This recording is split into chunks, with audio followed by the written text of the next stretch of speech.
County Board of Supervisors meeting, recorded January 21, 2020.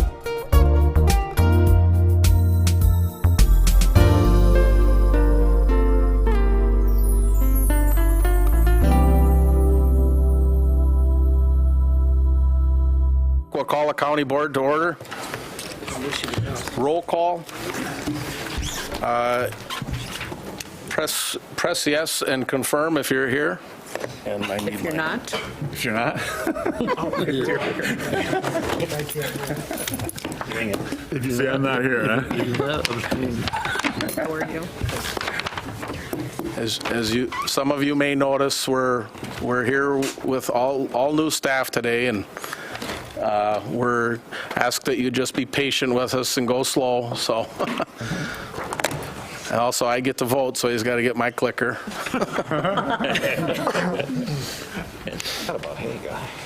We paid you to keep yours off the Press desk. yes and present. All right.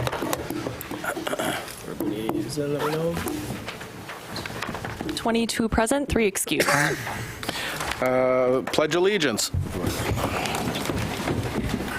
Allegiance to the flag of the United States of America and to the republic for which it stands, one nation, under God, indivisible, with liberty and justice for all. Invocation by Supervisor Johnson. Thank you, Mr. Chair, and welcome, everyone. Yesterday, our country celebrated the life of Dr. Martin Luther King, Jr. Government offices and schools were closed in many locations around the state. Celebrations were held. Individuals reflected on their personal experiences of both the promise of Dr. King's dream of equality and the diminished hope as that dream is trampled by the reality of hate and fear. We are a moderately diverse community. Diversity is really nothing more than the state of having large variety. None of us are the same. As I look around the room, we have a lot of diversity in shape, sizes, all the way around. We are all different from the next. President Jimmy Carter said, "We have become not a melting pot, but a beautiful mosaic. Different people, different beliefs, different yearnings, different hopes, different dreams." But building a diverse community and workplace is not where we should stop. We also need to build into those beautiful mosaics people feeling included. We all want to be included, to belong. Because we are diverse, and because I wish all in our community to feel included in the official proceedings of this county board, Christians, Jews, Muslims, Hindus, Sikhs, agnostics, atheists, secular humanists, all of us, I ask that we take a moment to quietly reflect on the source of our individual spiritual guidance and strength and revel in our diversity while working to be inclusive and considerate of those on the margin. In a moment of silence, please.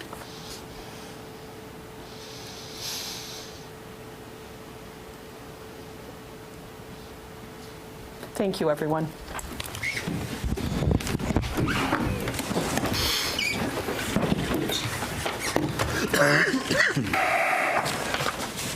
Number 5, review and approval of December 17th, 2019 County Board meeting minutes. We have a couple of technical amendments I'll be looking for. I'm going to have Kayla read off the corrections first. So in Resolution 187, 2018 to 2020, the collective bargaining agreement with the Deputy Sheriff's Association, under the therefore be it further resolved, it currently states of aforementioned collective bargaining agreement. It should state of the aforementioned collective bargaining agreement. The second amendment is to Resolution 192, 2018-2020. It states in there 2009. It should be 2019. If there's no objections, I'll take a motion to accept the amendments.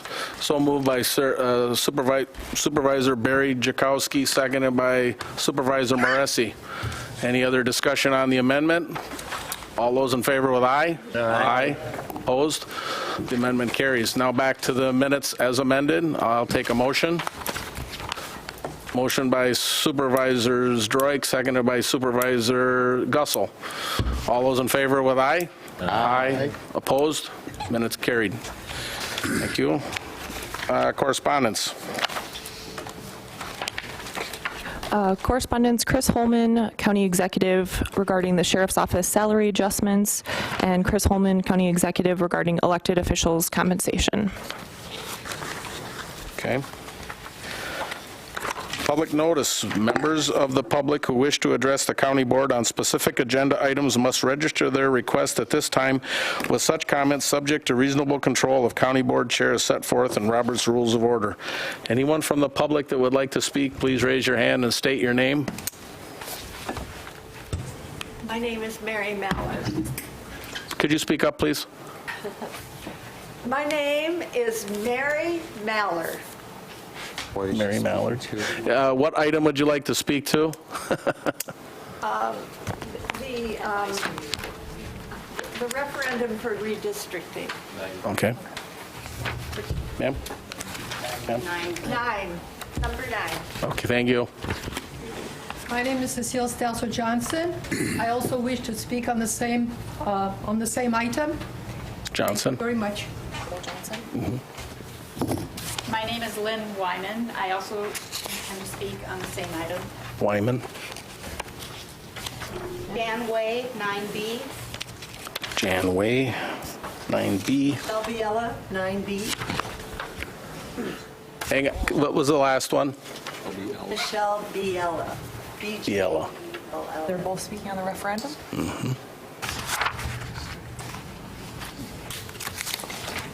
Anybody else? Anybody else? Sheriff? 9C, please. 9C.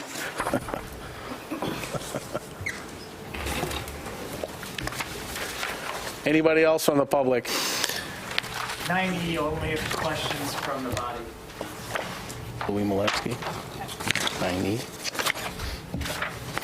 Anybody else? All right.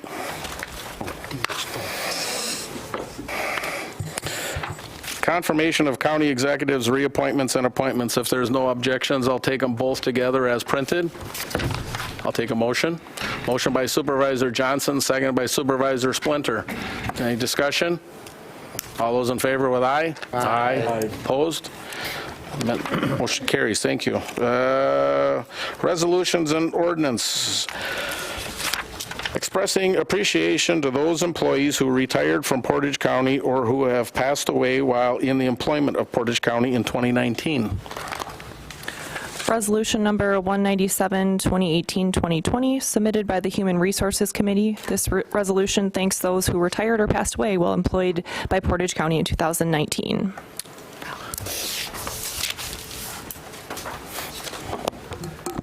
Good evening. So each year we read off the names of the people who have dedicated a bulk of their career to public service and their dedication to Portage County. So I'll go through the names here on the list and make a little note here at the end. But starting off with Angie Yakush in information technology, 39 years of service.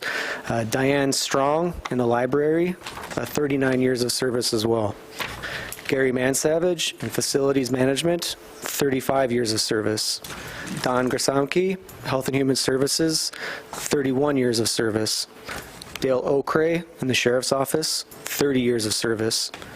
Jackie Sevchek, Aging and Disability Resource Center, aka the ADRC, 30 years of service.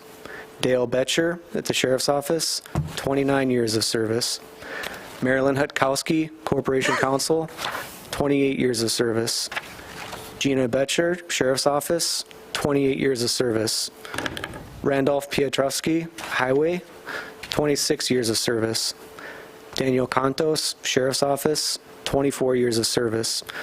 Richard Kalpinski, Sheriff's Office, 20 years of service. Jeff Ledzinski, Solid Waste, 20 years of service.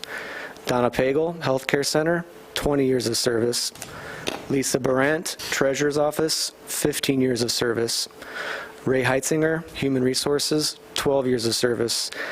and Mary Drosky, Health and Human Services, 8 years of service. So all told, combined, that's 434 years of knowledge and experience that left the county in 2019, and they will be truly missed. And the Portage County Board of Supervisors, as it says in the resolution, and myself, we just want to express our thanks and appreciation for what they've done for us.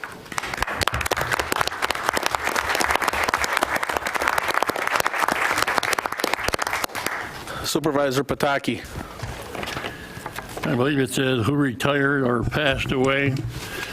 We had 2 sheriffs who passed away recently. First sheriff was Nick Check, which is the second sheriff I worked for. He started, he was elected in 1964. And the other sheriff was Sheriff Tom Wenta, who worked his way up through the ranks through sergeant, and then finally ran for sheriff and was elected for sheriff, and I believe he was sheriff for like 3 terms. So. Thank you. Thank you.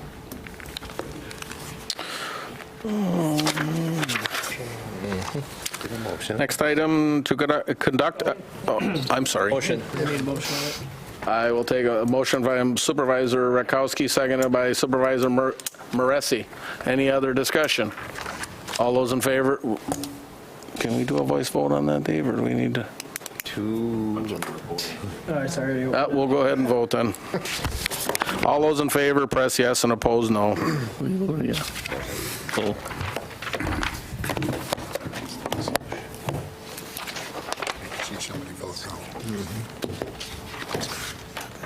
22 yeses, 3 absent, resolution adopted.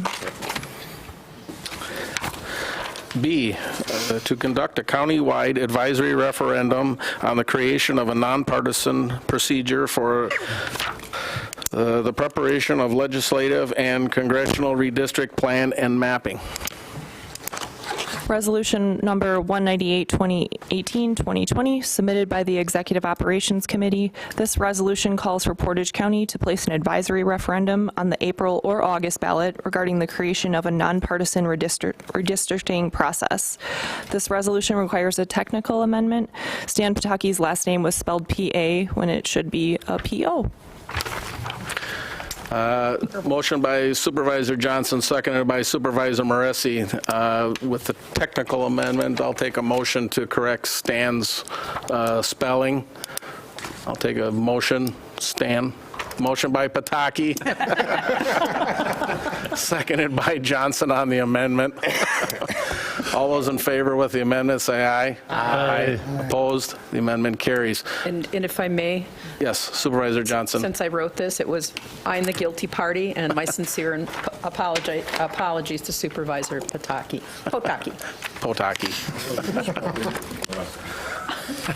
Any other, we have public participation. Marion Muller, please step up to the podium.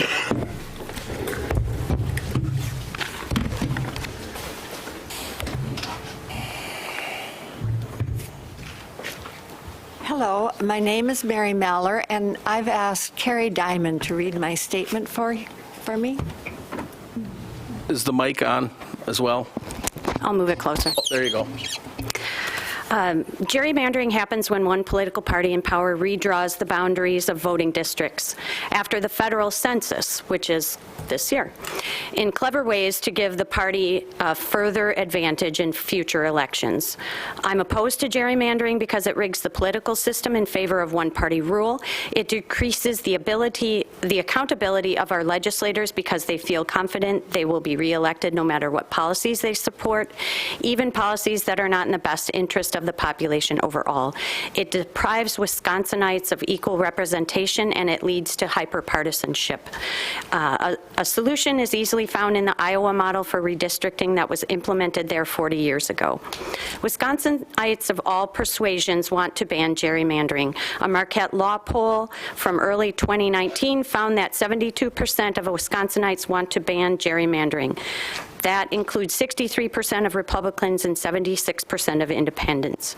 What concerns me most is the self-perpetuating nature of gerrymandering. The longer it goes on, the more difficult it will be to break the cycle in favor of nonpartisan redistricting. We're in favor and ask you to vote in favor of the referendum. Thank you. Cecile Johnson. Cecile Johnson?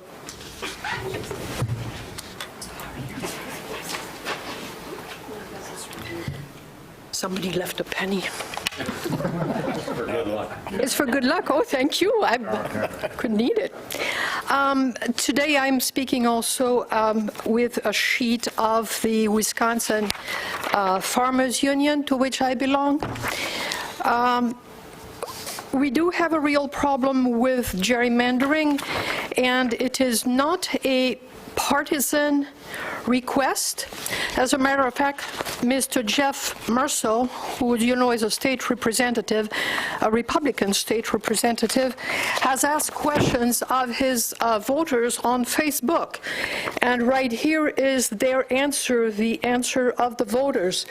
And I do have several handouts. If you want them, you can go ahead and distribute them. Cecilia, we can't, we're going to be, it's against our policy to be. Sorry. All right. Because we're going to act on it, we can't have any information handed out without the sorry public being about able that. to see it. Yeah, that's Okay. Just to make it clear, though, 78% of even his people are in favor of putting an end to gerrymandering. It does thwart the voting process, and just for that reason alone, it is wrong. So I hope that you will all vote on it. Also, there is something that is going up a little higher than us. AB 303 and SB 288 are being pushed amongst our legislators at the state level. So I hope that you will jump on the bandwagon and be seen as the good guys. Thank you very much. Take care. Lynn Wayman. Lynn Wayman? Wyman, sorry.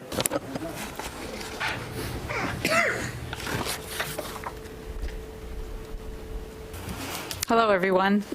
My name is Lynn Wyman, and I live here in Stevens Point. I'm a member of the League of Women Voters, and the League of Women Voters is a nonpartisan organization, and it has a long history of opposing partisan gerrymandering that strips rights away from voters and allows politicians to have unchecked power. I urge you to vote for a countywide advisory referendum to create a nonpartisan procedure for the preparation of legislative and congressional redistricting plans and maps. Thank you. Jan Way.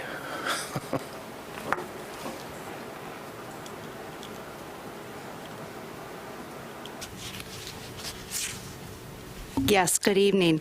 I'm Jan Way, and I'm in the town of Hull. I'm a supervisor there, and I am in the 70th Assembly District. My state representative in the Assembly lives in Toma. By comparison, the 71st District representative lives in a neighborhood that is located next to the town of Hull. In other words, she's my neighbor. I haven't seen my state representative in over 2 years. When I call her, she has a message that thanks me for my call and tells me that she'll return the call ASAP, but in the last 2 years, I don't remember ever getting a call back. It's a long drive to the northern part of my representative's district, which includes the townships of Dewey, Carson, Eau Plaine, and Hull, all located in Portage County. So I do understand why it's hard for my representative to get here very often. That's just one of the fundamental problems with partisan drawn maps. They were not drawn for the convenience of the legislator or the constituent. They were drawn unfairly to give advantage to an office seeker of the party who drew the maps so that they could confidently win their election. Since the district has been gerrymandered so severely nearly 10 years ago, I feel the citizens of the 70th District in Portage County have no real representative. In simple terms, someone has chosen my representative for me, and my ability to choose my representative was taken away. During the past several years, the state of Wisconsin has spent millions of dollars in legal bills fighting over districts in court. I support a nonpartisan bureau, which as a state agency would be required to have districts be compact and to follow municipal and county lines as much as possible without consideration for political advantage. I would like to encourage seeing a countywide advisory referendum on the creation of a nonpartisan procedure for the preparation of redistricting plans and maps so that Portage County voters can make their voice heard. Thank you. Michelle Biella. Yes. And then we're done. Then Sheriff. Good evening. I reside in Whiting, Michelle Biella.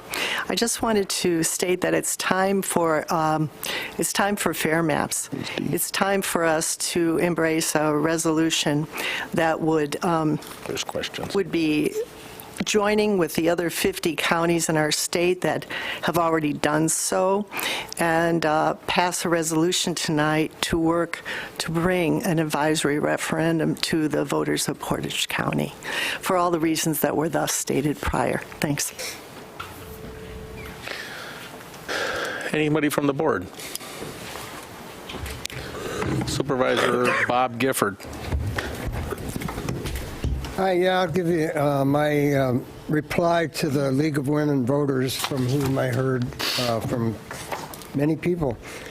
I'm in favor of a permanently nonpartisan commission to draw the maps of election districts. As a member of a local nonpartisan government board, I have observed the damage that is done by extreme partisanship to the functioning of the state legislature, the governor's office, and all the regulatory agencies. I would characterize Wisconsin state government as dysfunctional at this time. I do place the heftiest weight for the change on the shoulders of a governing party over the past decade that puts the other party in the position of always being reactive to the other party's actions. Compromises are few and far between. Meanwhile, our local governments are starved of state-shared revenues. This can't continue. We in local nonpartisan government greatly outnumber the ranks of partisan legislature and the governor's office. And it's time that the needs of our people are put above career needs of partisan elected officials. Lastly, I believe in evidence-based policymaking, not ideological or partisan political dogma policymaking. Whether the evidence is based in social sciences when we're covering social policy, or life sciences when we're making policy impacting the natural environment, or physical sciences when considering policy related to physical resources. Thank you. Supervisor Johnson. Thank you, Mr. Chair, and thank you to the folks who came to visit with us tonight. First, I want to say thank you to the people who helped me with this. First of all, the citizens who approached me and asked that their voice be heard at the floor of the county board, which we're doing right now. I did this on their behalf, so it was a pleasure to do that. I also wanted to thank staff who helped with this. Former Clerk Simonis had some excellent suggestions for making it better. Attorney Ray also provided some significant help in crafting this to make it a solid document. And lastly, the folks at Executive Operations for the consideration. And Mr. Chair, your time talking with folks to better understand this situation. Again, this is, a lot of people know where I sit politically, and this isn't about one party over the other, because they've both done this. It's kind of like the money grab of all the money at the state. It's both parties have been responsible for this throughout the decades. This is about moving forward and finding a better solution, and let the chips fall where they may. Someone recently asked me about this. Well, you know, what if the districts are redrawn and you would lose your seat? And I said, then that's what happens when you use math to start doing things in a logical fashion. So please know that this isn't about politics. This is about the voice of the people, and I appreciate all of the help I've received along the way with this. Thank you. Anybody else? Supervisor Splinter. I think that even today, I watched a lot of the coverage of the presidential impeachment process. It should be a warning to all of us, and I'm glad this resolution is up here, because partisan processes for our presidential impeachment process should be a warning shot to all that partisan politics can be destructive to our representative process of government. And watching what's on our national scene is a prime example of what happens when one party is ruled by another party, and then you switch it around and everything switches again. I like the nonpartisan procedure for this resolution, and I'm totally in favor of it. Thank you. Anybody else? I just wanted to make a comment. I wanted to express my appreciation with the folks from the public that reached out and had dialogue with me and had conversations, and to appreciate the fact that someone can have a difference of opinion for different reasons, and be respectful of that. I say that we've heard it before. Madison, Washington could all take a page from that and have a discussion or a dialogue in a certain manner that's professional and back and forth. And I just wanted to tell the folks that I had interaction with that I appreciated that, and it was very helpful. So, anybody else? All those in favor then, press yes, and oppose no.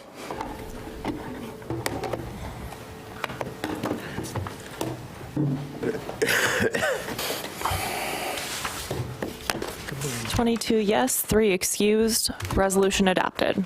Wow. Next.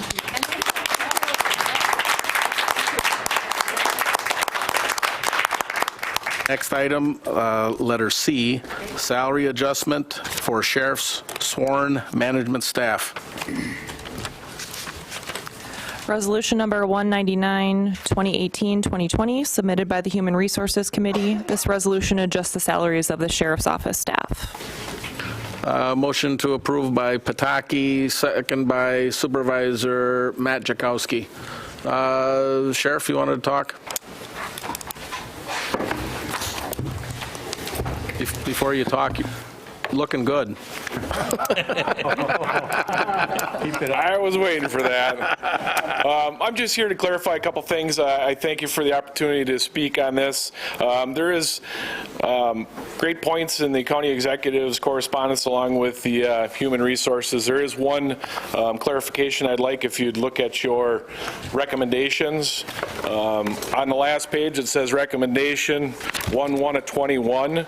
The steps are correct, but the elimination of the step increases on 1-7 for my chief deputy and on 6-7 for my captain of operations should not be in there. That was not in my proposal. And if it does that, we would be behind again in regards to the percentage that they were hired upon. Little brief history on this. These gentlemen that I'm talking about just got hired. We had a management staff change over the last year, and I had the guidelines of hiring between 5% increase from the lieutenants to the captain, and then a 10% increase from the lieutenants to the chief deputy. I've held that at check, but this with the deputies agreement with the 10.5% over the 2 years lopsides everything in regards to my chief deputy and my captain. So if you can see the recommendations on 1-1 of 20, moving my chief deputy to grade 8 and then moving him to step 9 in his grade on 1-7, his anniversary date, that would be in 1-1 of 20, and then moving him to grade or step 12 on 1-1 of 21, and then his normal transition steps after that. Same with corresponding below. My captain of operations is the one that would move to step 8, grade 29, and then on June 6th or June 7th would move grade 29 to step 9, and then on grade 29, step 14 on 1-1 at 21, and then his normal transition steps also. My captain of operations, you'll see, is on 1-1 of each year, is because he was been in the position for so long. His anniversary date is on 1-1. I do recommend, I see the county executive is recommending that we take this up again in August, September for 2021. I do not recommend that. I feel very strongly that we make this stance today and tell our staff that we support them and that these steps are going to be there for them, because I don't know who the county board or what decisions will be made and where the finances will be coming up. So I encourage that we do the recommendation that is portrayed on this sheet, but without the last little thing of elimination of steps, because that was never in my recommendation to HR or to the county exec. So I'll open up to questions for you. I don't know about the rest of you, but I heard a lot of amendments in there. I don't. There's only one. There's only one? Only one. And that's the last, where it says, on the recommendation, where it says eliminations, 1-7 step increase, and that last column, elimination 6-7 step increase, that should not be in there. So it should stop at recommendation 1-1 of 21, that column. Mike, what, are you on the memo or are you on the? I am on the chart for the recommendation. No number on it, it's Phone number and page. I know it. The top of it is a grid where it says Sheriff's Office Sworn Management, 2080 hours.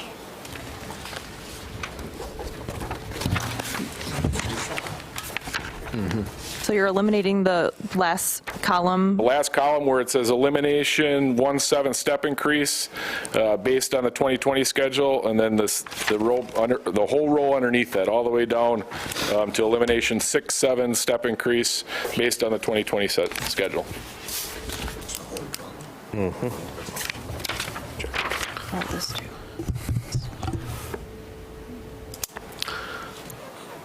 Supervisor Machakowski. Mr. Chair, I see this with the elimination of those 1-7 step increase and the elimination of the 6-7 step increase. When I made the motion on the committee floor, at the committee board, it was to approve the sheriff's recommendation, which is this sheet right here, which does not include that. So therefore, we should not need an amendment if it was moved forward the way that I moved it forward on the committee floor to approve the sheet that the sheriff gave us at that point in time.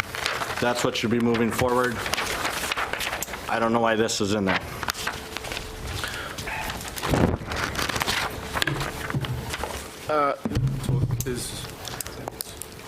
Supervisor James Gifford. We probably wouldn't need an amendment, but given the fact that what the sheriff wants eliminated appears to be in the original motion, I would move to amend by striking the last column in that recommendation sheet. In the sheriff's memo? No. Just take the last column out of this. Yep. That's all, isn't that all part of the, it's on the back, it's printed on the back of your memo, Mike, or is that? It is, yeah. Again, I just talked to Supervisor Jakowski that taking off that last column is exactly what it is. I'll second that amendment. Well, is the sheriff making the amendment? No, he did. No, Jim Gifford did. Jim Gifford. Okay. Gifford. Okay, we have a motion on the floor to make the technical, or make the amendments, and it's been seconded by Supervisor Matt Jakowski. Any other discussion on the matter? Does everybody understand? We're voting on the amendment, correct? We're just voting on the amendment, and this will be a voice vote. So all those in favor of the amendment, say aye. Aye. Opposed? Trying to follow. I don't know. Now we're back to the original motion as amended. Supervisor Moresi. I just have a process point to make. Thank you, Mr. Chair. I feel like the executive has a good handle on this, and that we should first deal with the WRS stuff now, today, which I feel is what we're doing, and then deal with the compression issue later, at a later date, when we can just fully wrap our head around it without both of them getting kind of convoluted in the, currently like they are now. Does anybody have any more insight on that, or am I seeing this incorrectly? Supervisor Barry Jakowski. Yes, I have a little bit of insight. We went through this exact same process 2 years ago, whatever, or maybe 3, that we talked about compression. Somebody said the same thing, well, we'll deal with that later, and never got dealt with, so we're dealing with it now. Supervisor Matt Jakowski.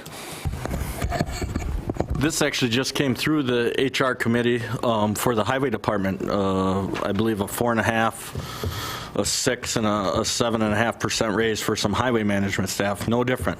Same thing. So let's deal with it all now here and once. We can't help it that the deputies decided to go with the contract they did. It worked out for us. We agreed to that contract.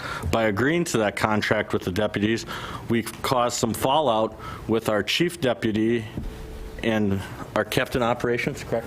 Yep. And captain operations and corrections. Now, we have a unique situation where these people are in new positions and have a right to go back to an old position.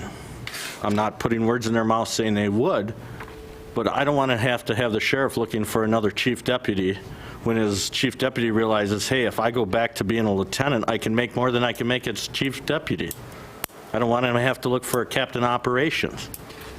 This makes sense. If we follow what we gave to the deputies, give them, and he was instructed to hire at 5% and 10%. 5% for the operations captains, 10% for the chief deputy. All we're doing is keeping that gap similar. We're not changing anything else. Supervisor Johnson. Mine is just a question, and perhaps the HR director can answer. Is my understanding that all other county staff after Act 10 now do not have the county benefit paying the Wisconsin retirement system? Is that correct? So the majority of our staff don't get to enjoy any level of compensation after Act 10 for the Wisconsin retirement system. So I just want to make that point on behalf of the majority of the folks who work here. They didn't get an option. They weren't able to bargain because only the protective services were able to bargain after Act 10. So the majority of our employees don't have this liberty. Supervisor Pataki. At 311.9.10 states, administrative protective occupation employees, sheriff's department shall receive the following additional fringe benefits because of their hazardous occupation and the nature of their working hours. That's the reason they get it. And should get it. Anybody else? County Executive. I just want to make it clear that there's no real disagreement on the issue here. I wrote my memo for the same reasons that I said what I said at the meeting, and that when we started dealing with the collective bargaining agreement and seeing what took place, that for me, the issue that was raised at the time was always about that 3%, which is what I focused on in the memo. Now, the resolution included compression, the word compression and the WRS contribution, which is why I said it muddied the waters when we talked about it. And so what I try to put in the memo is to show that if you address the 3%, then the compression for 2020 is non-existent. Now, I understand that maybe people have a lack of faith in the system, or that somehow, for some reason, we're not going to address compression if it were present in 2021, but I would just like to assure the sheriff and anybody else that if I say I'm going to address it and I'm in the office, I'm going to address it. And I think that that would hold true for this body, and that if there was any sort of doubt about being able to address it, that you could integrate that into the resolution itself so that you're bound, and whichever county board is bound by it when it comes up. So it's more of a matter for me in terms of the steps taken to try to resolve the situation so that everybody's happy at the end. But I just want to point out that there's not a lot of disagreement from the point of view of trying to address the situation.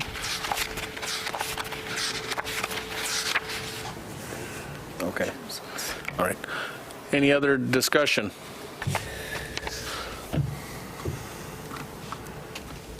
So we've got yet another technical amendment.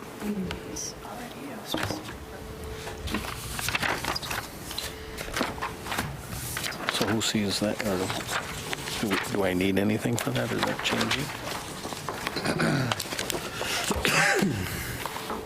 This comes back to some of our changes in the minutes earlier because it's referenced in here, whether that needs to be corrected as well. Yes.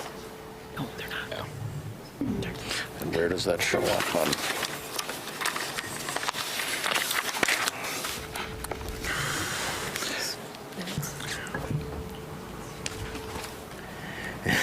In the minutes, we've already addressed the minutes, though. Right, yeah, but now we have to address it in this. In the resolution. Yeah, for this resolution.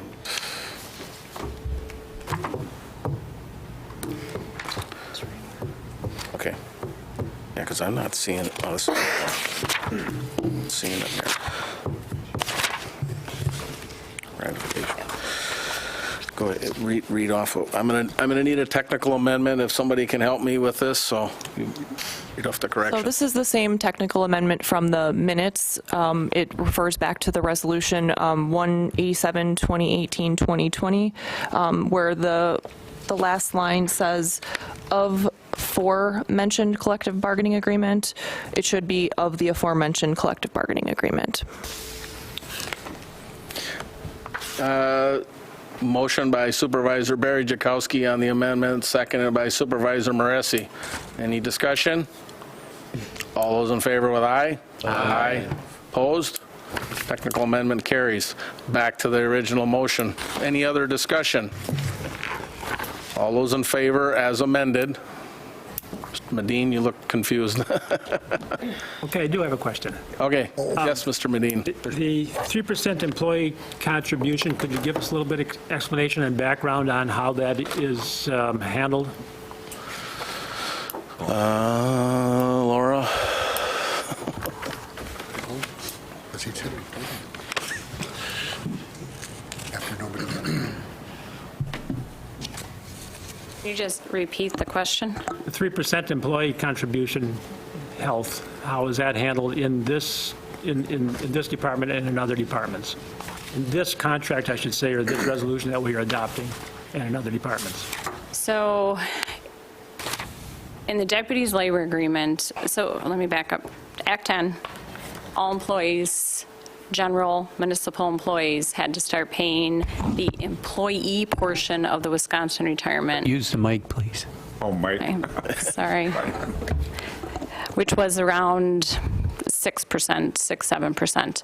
And that was as effective a certain date, and it just was the contribution that was previously made by the county.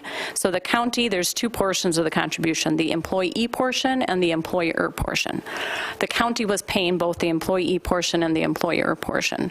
Then with Act 10, it changed where municipal general employees had to start paying the employee portion, all 6-7% at that date. The public safety employees were not included, as well as, let's see, I'm trying to think of some city employees. So fire wasn't included, deputies wasn't included, and I think wastewater was also not included. Maybe bus drivers. So anyway, so deputies, so they made it, you could be part of a collective bargaining agreement. So if it was bargained, then you had to bargain for them to start paying their employee portion of the WRS. Some municipalities did that back in 2011. Some did it part of health insurance. Portage County never did until this labor agreement. So the last, at the last county board, the deputies labor agreement that was approved was a 2-year agreement, which split out over those 2 years, the deputies starting to pay the employee portion of the WRS, with them starting to pay 1/1 of 23%, and they will pay the remainder of the employee contribution starting 1/1/21, which is going to be around 3.75% if it stayed the same as it is today. There's a state statute that states sheriff's office management has to follow what the deputies labor agreement does.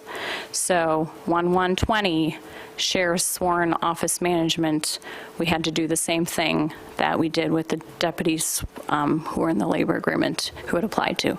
Now, the other caveat is those in the labor agreement who are hired after, I think it's October 1st, 2011, they didn't get a choice. They automatically have to pay their employee portion of the Wisconsin retirement. So there was some in the sheriff's office who were not paying the employee portion, and there was others hired after 2011 who were paying their employee portion. So that was part of that labor agreement. And then as part of that labor agreement, the deputies did get a higher wage increase to make up for them paying that portion of the Wisconsin retirement. Just a real quick. So the increases... Please use a mic. The increases that are reflected in this resolution does show the compensation to, because they are incurred additional costs. Is that a fair statement? So what's shown in this resolution, and was my understanding is the sheriff was addressing compression, as because the deputies, because they got a higher increase. So for example, they got I think it's 5% increase, 1/1/20, and because they had to start paying 3% of their Wisconsin retirement. So during bargaining, there was discussion about then doing the same for the sworn management so that the captain of operations wouldn't be making the same or less than a lieutenant, because that obviously would cause compression. So there was a conversation about just taking them and applying that same 3% to them, and that would be easily done by giving steps in our salary schedule. So typically there's about 1.5 steps in between steps in our salary schedule, so that would be just a 2-step increase, 1/1/2020, and then wait and see what happens in 2021. The sheriff said that he wanted to actually address compression, and his memo talked about addressing compression, and I believe he said at the HR committee meeting is, I don't even care about the WRS, that's not what I'm trying to address here. So the resolution before you is my understanding, and correct me if I'm wrong, the sheriff or anybody on the HR committee, was to address compression in the sheriff's office. Sheriff, you look like you want to speak. I look at it as a simple thing. If somebody's making $40 an hour and my lieutenant's making $40 an hour, I'm looking at a 5% increase for my captain of operations to go to 41 or whatever it is. So when you look at this and you look at these steps, that's exactly what it is. I'm going by hourly rate. I'm going by the WRS to me is both are paying. So it comes down to the bottom wage is that my lieutenant is 5% less than my captain of operations, and my chief deputy is 5% above my highest captain, so it averages out to 10%. So that to me, when we're talking about the WRS compression, it is the 5%. That's what I'm looking at, and that's what that graph shows you without that last column all the way through 2021. That's what I'm looking for. And just so everybody understands, that McGrath study did not figure this in. They figured it in for all the other employees in regards to losing that. We did not get that figured into our wages when the McGrath study came into this. So my chief deputy and captain, if they reevaluate those positions, would consider that in regards to their placement in the wage study. Supervisor Moresi. I just have a question for you, Sheriff. Use the mic, please. I'm trying. Then don't worry, you don't need to face the sheriff. Please use the mic. That's true, I don't, but I do have to show him something. Oh. So my question is this the graph that you presented at our committee meeting, and the part we're crossing off here, was that in the original? That was not my graph. That is HR director getting my memo in there and putting that on the end, but that was not part of my... Thank you. I was just curious how this got in there, because we never actually saw it. I know we calculated it during the meeting, and we had it up on the screen, but it was never in paper form. We did not for this one. Oh, that was... That was a the different... next one. It's coming up. That was a different agenda item. So, and So there is in the original memo, and you can see there's a clarifying memo from the sheriff. So I was taking notes because there was many corrections by the sheriff of his memo during the meeting. So we were trying to take notes. And then there was, I'd have to go back and look further at my notes, but then there's a conversation about moving the chief deputy to steps on 1/1 of each year and would like to discuss further. So when we were going through all the changes and looking at his clarifying memo, that was my understanding of what was intended, because I know the sheriff had talked about moving them all to 1/1 instead of breaking it up, like to 1/1 and 1/7. So I apologize if that was not the intention or the part of the motion, but again, we had many notes, there was many corrections, we were trying to keep track of them all. That was my understanding, as that was part of the trying to make it equal in 1/1 and then going with the different steps on that date. Thank you for the clarification. I could have called you and asked you about this before the meeting, but I did not, so thank you. Supervisor Barry Jakowski, do you have your hand up? I did, and I think maybe the question has been answered, but just to clarify in my own mind, I'm assuming what the sheriff is trying to do is make sure he can have some sort of incentive to move, that people will move up as either people retire or move into a different position. Am I correct in that, Sheriff? That is correct. Thank you. And one more thing. I'm a little confused as to how something ends up in a packet that wasn't a part of the original motion. I would believe that staff, if they were concerned about it or were mistaken or confused in some way, would have called and made sure that their chart was correct. I think the chart was correct, but they just amended it now. Is that right? Well, I was going off of the clarifying memo, and the clarifying memo didn't go on after 1/1/21, so I didn't, I thought that was the intention with the clarifying memo.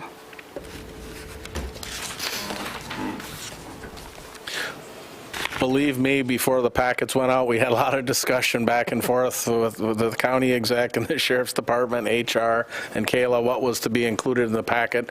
There was many things going back and forth on this, on not only this one, but other issues. It was scrutinized. Trust me, we've had discussions about it, so. To me, it seems like there's a lot going on this, with clarifications and a lot of other things. Is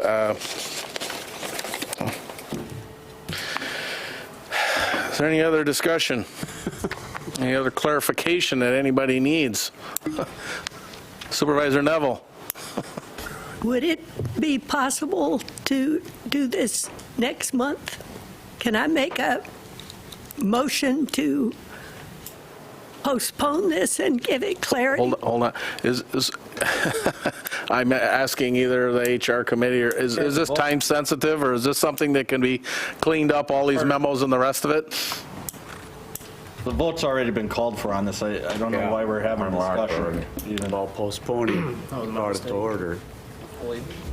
I didn't call a vote. Yes, you did. You had I a did? motion and a second. Yes. You said, are there any more questions? And then it No, vote, and then Dave had a question after. Dave's question was for clarity. Oh, okay. So then, He playing Mad and All right. My mistake. Trying to get more clarification on it, but, can't. all right. So we're voting. We have a motion and a second, That's correct. and I'm thinking, yep. All those in favor, vote yes, and opposed, no.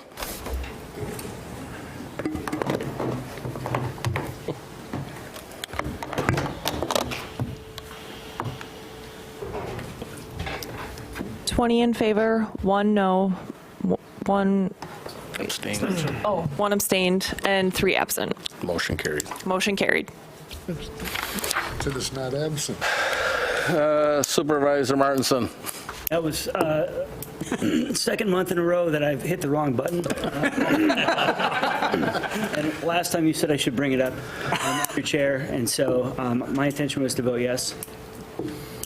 And I don't, In my defense, these are new glasses, and I'm having a hard time. The trifocal part of Yeah, if you it. vote yes all the time, you won't be near it, but, all right, it's just, it's noted. Moving on.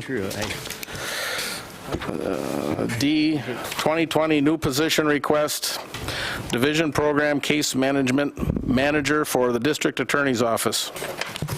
Resolution number 200-2018-2020, submitted by the Human Resources Committee. This resolution approves a new position request for the DA's office. Oh, sorry. Resolution number 200-2018-2020, submitted by the Human Resources Committee.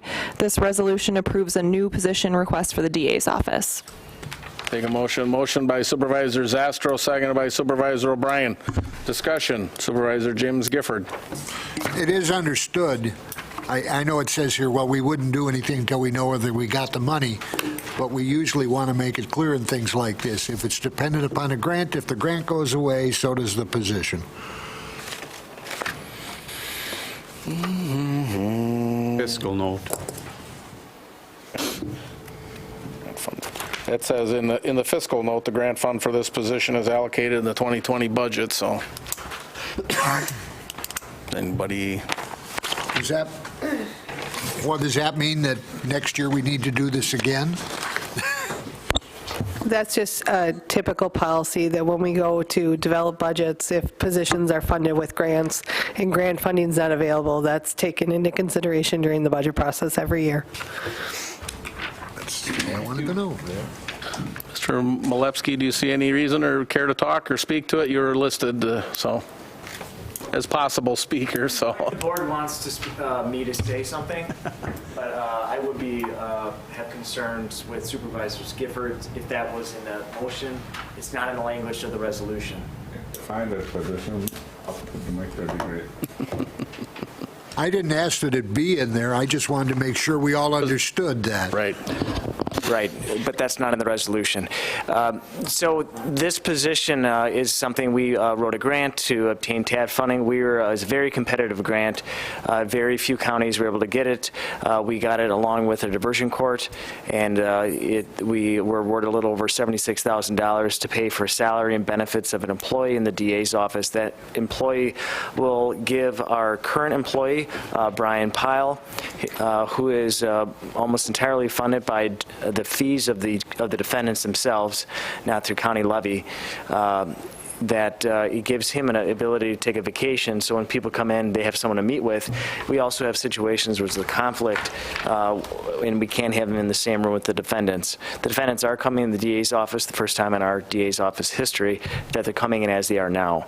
And the DA's office is currently under a complete revamp.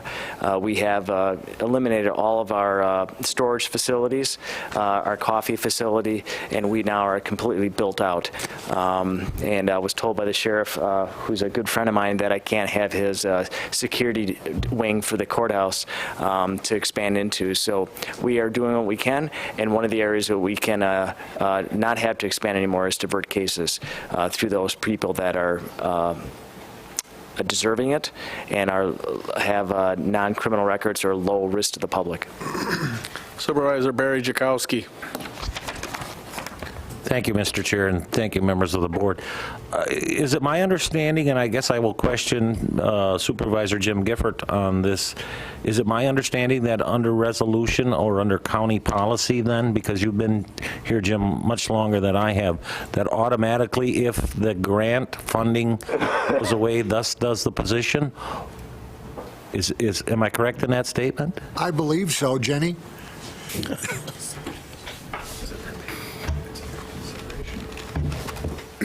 I lost my microphone. Typically, when we look at budget processes every year, if positions are solely covered by grant funds and their grant goes away and we cannot find replacement funds in the source of user fees or a different grant or some other source, typically, unless the department can quantify or move county levy around within their budget, there is no funds to cover the positions and the positions go away. That is typical county procedure, especially when we look at departments at Health and Human Services and ADRC where they're solely funded on grants. When they have reductions in grant funds or grants go away, those positions also go away. If I may, Mr. Chair? Yes, sir. But is it policy that the position automatically goes away? And again, I don't know this, so that's why I asked the question.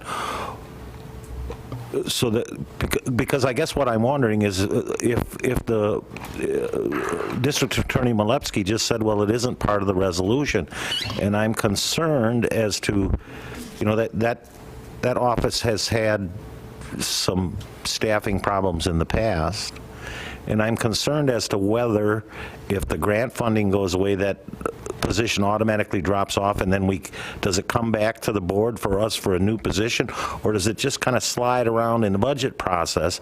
I'm wondering if there is a resolution or statute or something here at the county level that says, no, that position, if the grant funding goes away, automatically drops, and then somebody would reapply for another position. I'm confused as to Supervisor Jim Gifford's statement.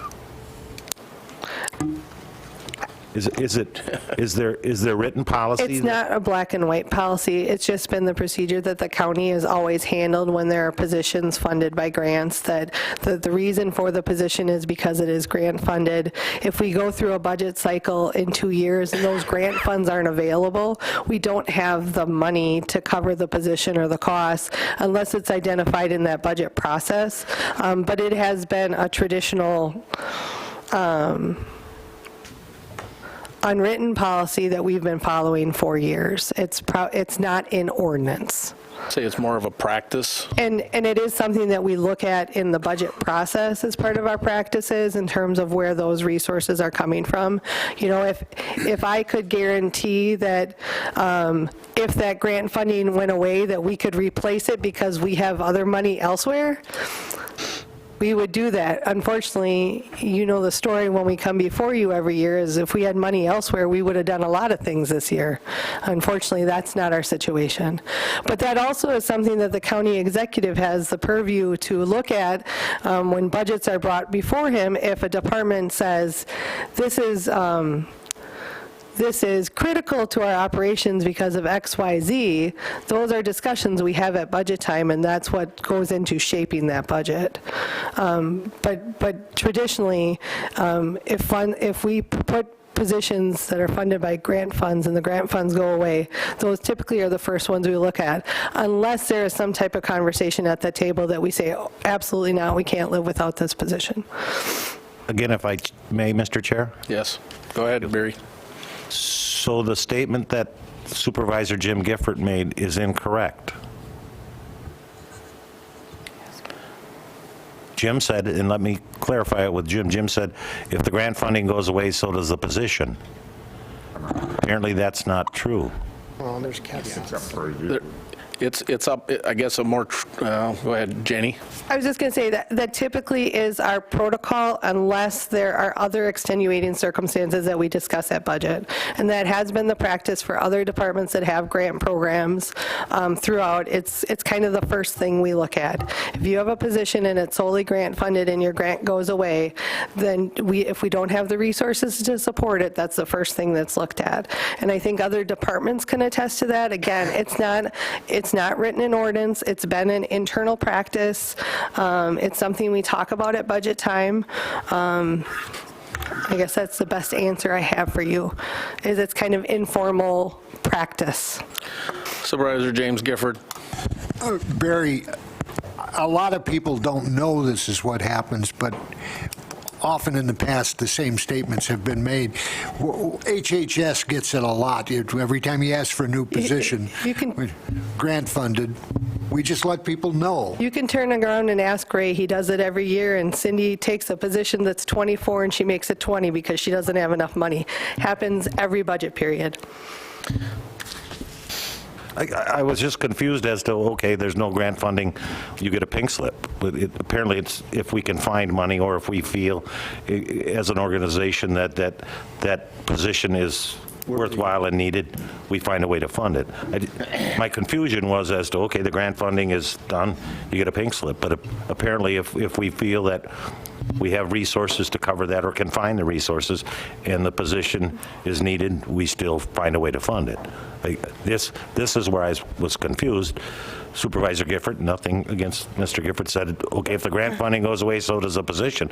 And I knew of other positions that when the grant funding ran out, they're still here. So now I do understand how the process goes. I was wondering. Stripmeister original wire. I think. Thank you, everybody, for tolerating my ignorance. I think your remarks have been clarified, or we have an understanding. Supervisor Johnson.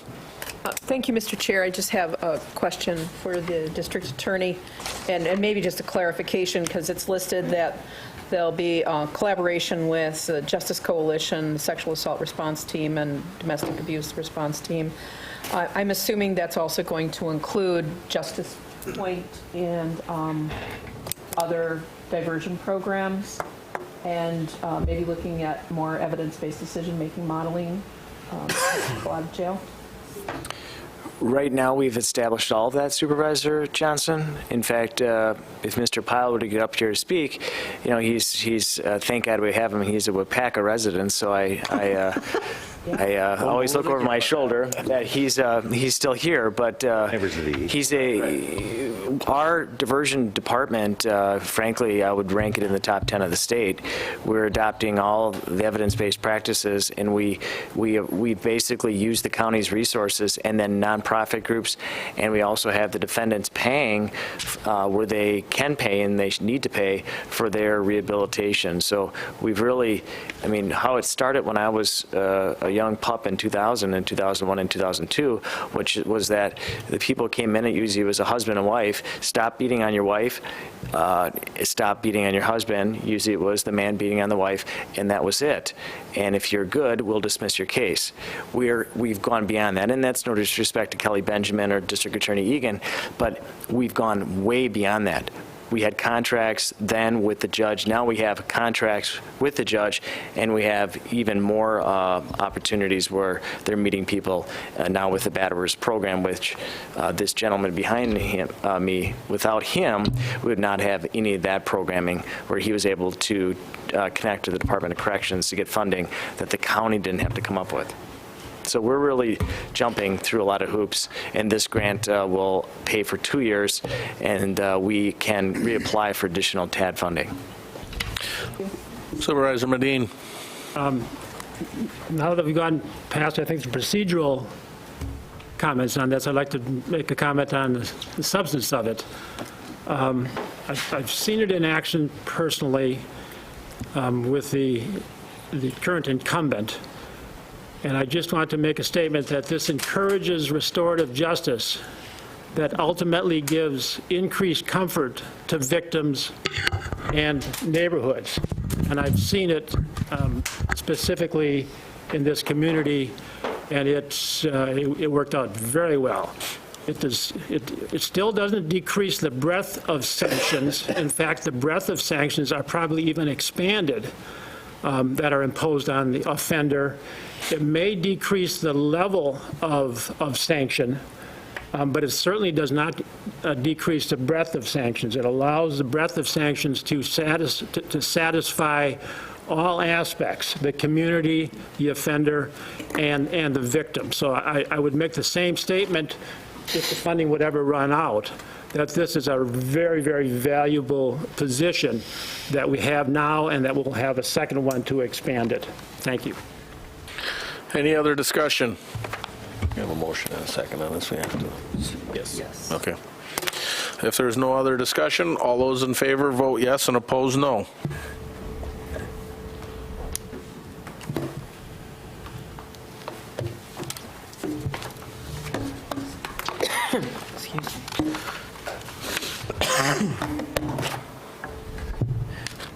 22 in favor, 3 absent. Resolution adopted.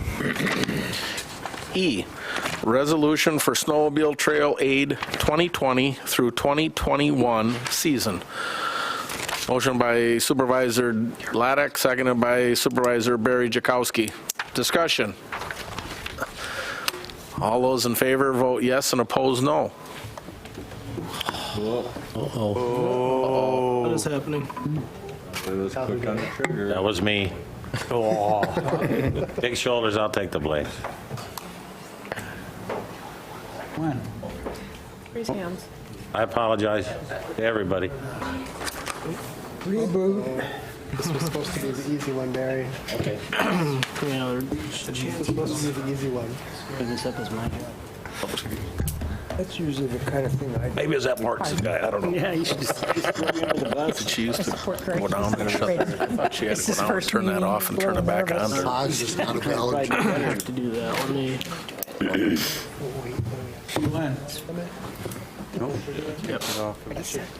Yeah, take it down completely. Bear with us. We are. What about them Packers? Don't go there. That looks ominous. Don't go there. That's what I'm about. Back screen.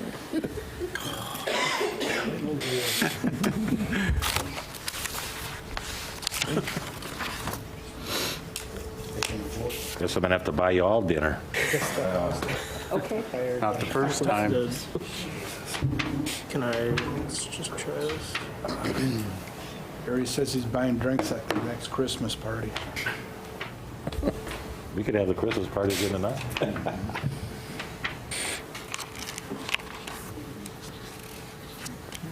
Learning process with kids. While they're going, like right now, they probably just grew 3 inches. Daniel? I'm sorry, Kayla. Well, that's Lee.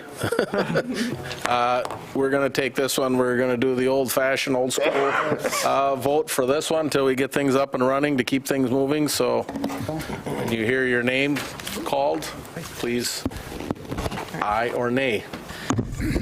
Dave Laddick. Aye. Chris Dubek. Aye. Charlie Gussel. Aye. Daniel Martinson. Aye. James Zdroik. Aye. Joan Honnell. Aye. Dave Medine. Aye. Elisa Johnson. Aye. Dale O'Brien. Aye. Larry Rakowski. Aye. Chai Mua. Aye. Al. Aye. Jerry Zastro. Aye. Julie Morrow. Aye. Mildred Neville. Aye. Stan Pataki. Aye. Bob Gifford. Aye. Jim Gifford. Aye. Mike Splinter. Aye. Matt Jakowski. Aye. Barry Jakowski. I was at fault. And Vincent Moresi. Aye. All right, 22 in favor, 3 absent. Resolution adopted. Very good pronunciation.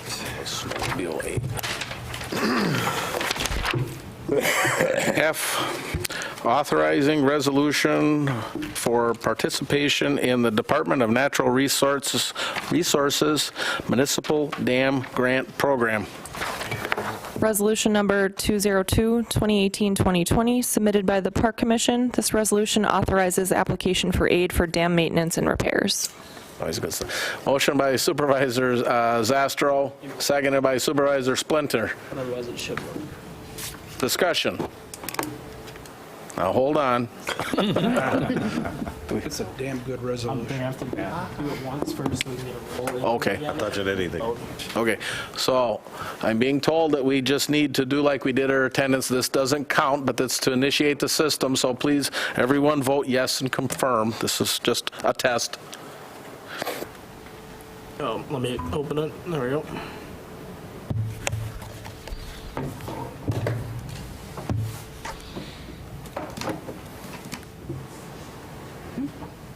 Same people still have some.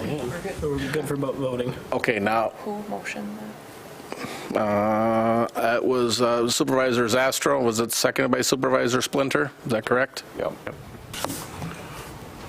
Okay. Are we good to go, Lee? Should be. Okay.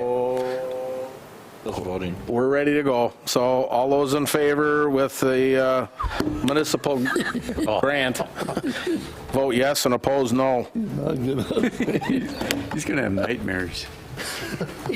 I'll come back next month. They have to take my hands, I guess. Dave. Here we go. 22 in favor, 3 absent, resolution adopted.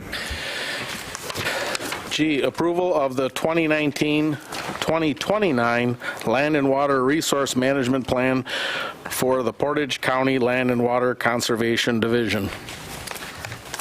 Resolution number 203, 2018-2020, submitted by the Land Conservation Committee. This resolution approves the Land and Water Resource Management Plan. Motion by Supervisor O'Brien, seconded by Supervisor Moresi. Discussion. Ready, Lee? I will open it now. Yes. All those in favor, vote yes, and oppose no.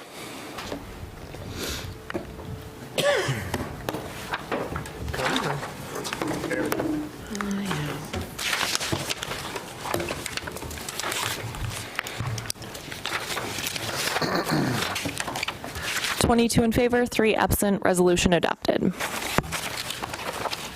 H, amending ordinance 3.7.11, contracts and leases.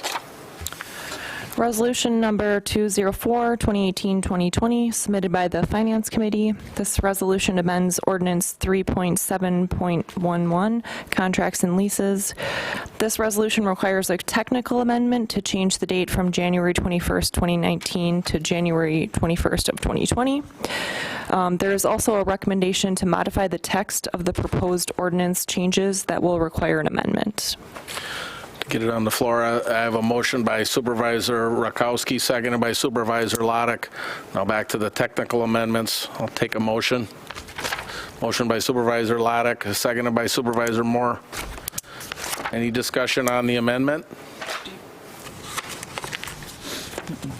Yes, Dave, if you please. That's just for the date. It's just the, Right. Yep. okay. So back to just the amendment. Everybody understand the amendment? The date. All those in favor of the amendment, say aye. Aye. Opposed? Amendment carries. Back to the original resolution as amended. Any discussion? Hang on, though, now we gotta do our thing. Accepted. If I could, Mr. Chair. Late this afternoon, about 4 o'clock, the clerk contacted me and said she had been contacted by Supervisor Neville, who had a question about some of the wording on the attached proposed red language in the ordinance under paragraph E. And the clerk and I took a look at Supervisor Neville's concern, which had to do with the last 2 sentences.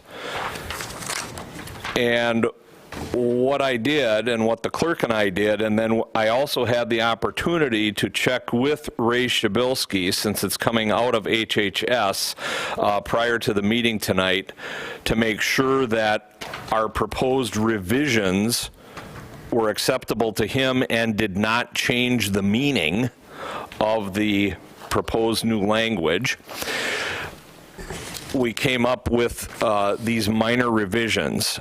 We apologize we weren't able to project them on the screen. What I'll do is read the last 2 sentences as corrected. You won't have to add the words in because it doesn't really add all that many words. So this starts with the sentence that begins, "These contracts include." Everybody see where I am? Yep. All right. So here's the proposed revision. These contracts include those which provide client-driven services, court-ordered services, or which contain service rates that are predetermined by state agencies. That's that sentence. And then the last sentence, only adding one word. Examples include, but and then add in the word are, A-R-E, not limited to, et cetera. So I'll take a motion, Dave, I'm going to need a motion for this correction. So I'll take a motion to those corrections. Would you like to make that motion, Supervisor Neville? Sure. Motion by Supervisor Neville, seconded by Supervisor Moore on the corrections that the Corp Council has stated. Any questions on those? On the amendment, all those in favor of the amendment as stated by Corp Council, say aye. Aye. Opposed? The amendment carries. Back to the original resolution with all the amendments in it. Any further discussion? Supervisor Medine. Sorry. We had a good explanation at Health and Human Services, which was very, very valuable for us. And there will be continued reporting on all of those contracts that we don't have any real control over because those rates are set by the state essentially. And that's the ones that are removing from individual contract approval by the county board on all of those. It says automatically that we are charged a certain amount based on rates. So we will still get on a monthly basis or a quarterly basis what's happening with all of those contracts, and I think all of the other departments that are affected by this also. So I appreciate this initiative that the staff has taken to handle this matter. Any other discussion? All those in favor vote yes and oppose no.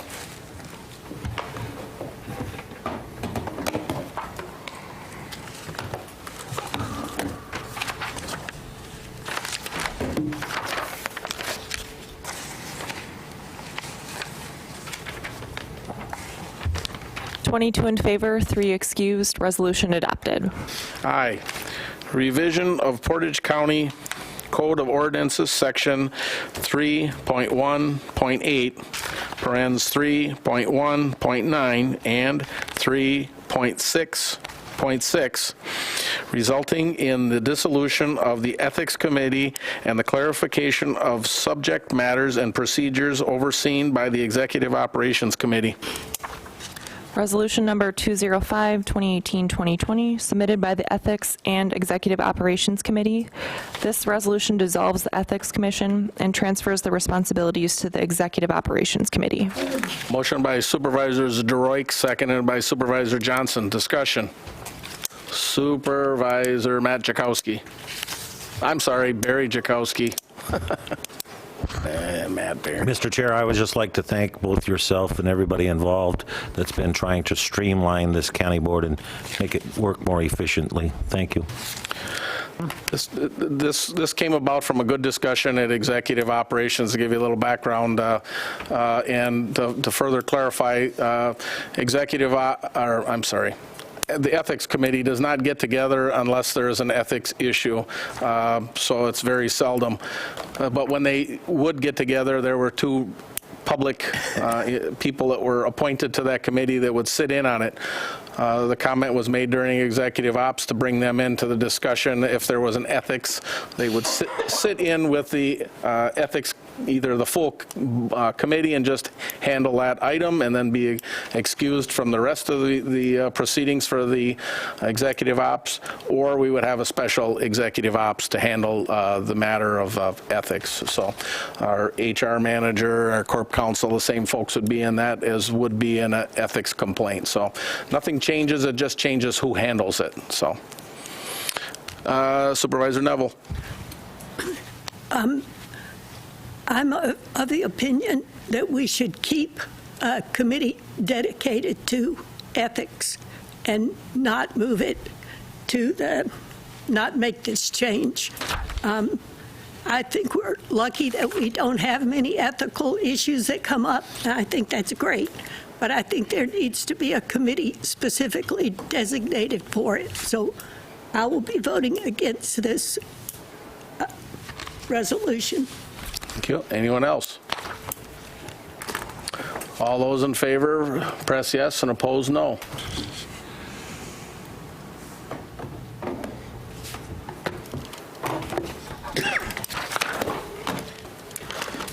(21 in favor, 1 no, 3 excused). Resolution adopted.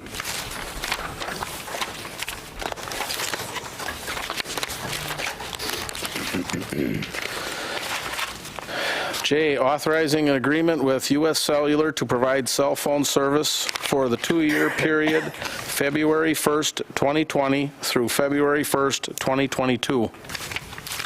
Resolution number 206, 2018-2020, submitted by the Finance Committee.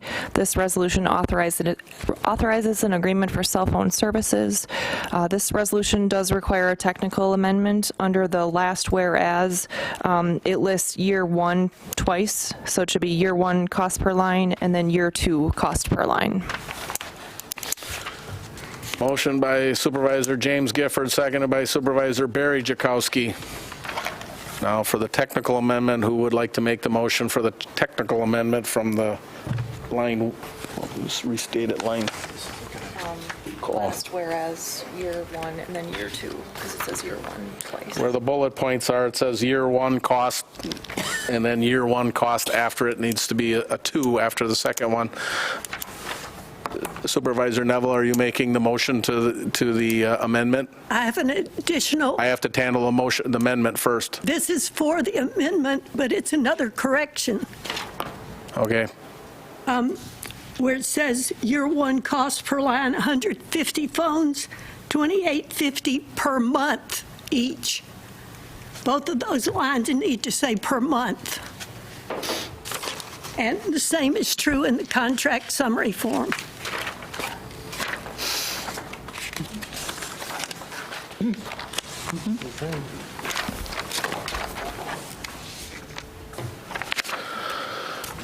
Okay.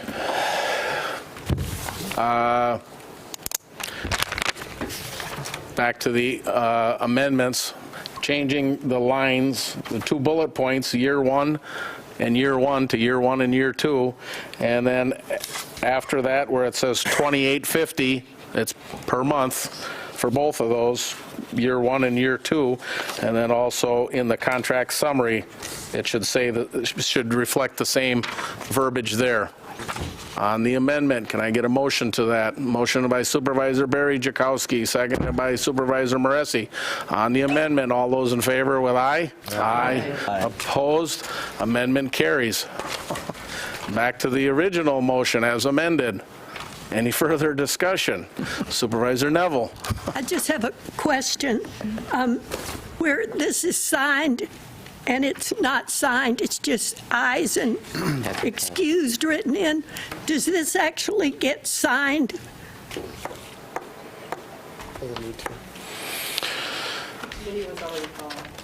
What's that? Oh, the committee was gone. Is that we were done with the meeting and it was overlooked, they didn't sign it. I'm being told that the committee was already gone, the motion had been carried, and they had left. So that's why this one, in this particular instance, it says aye and excused. Right. Well, but for it going into our records, can the people sign it? I don't believe so. Well, this. I don't think so. I don't think it matters as long as there's a record of what the activity that the committee conducted at its meeting. We're fine.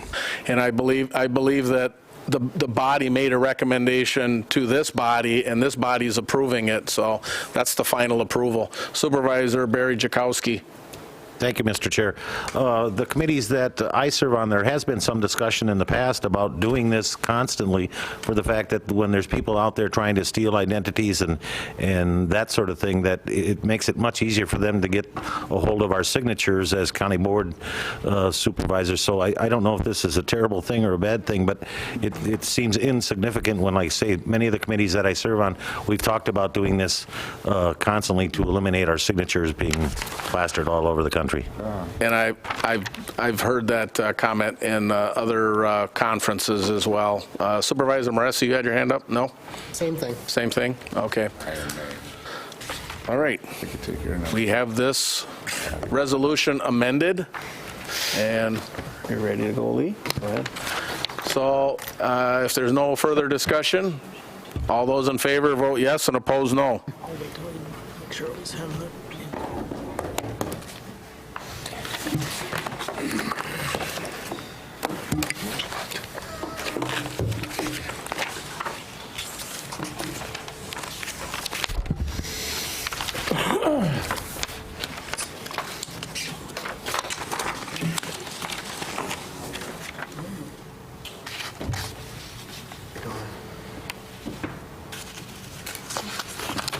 All right, 21 in favor, 4 absent, resolution adopted. I was sweating. Okay, authorization for 2020 contracts over 100,000 for Health and Human Service Department. Motion by Supervisor Dubek, seconded by Supervisor Zastro. Any discussion? Supervisor Neville.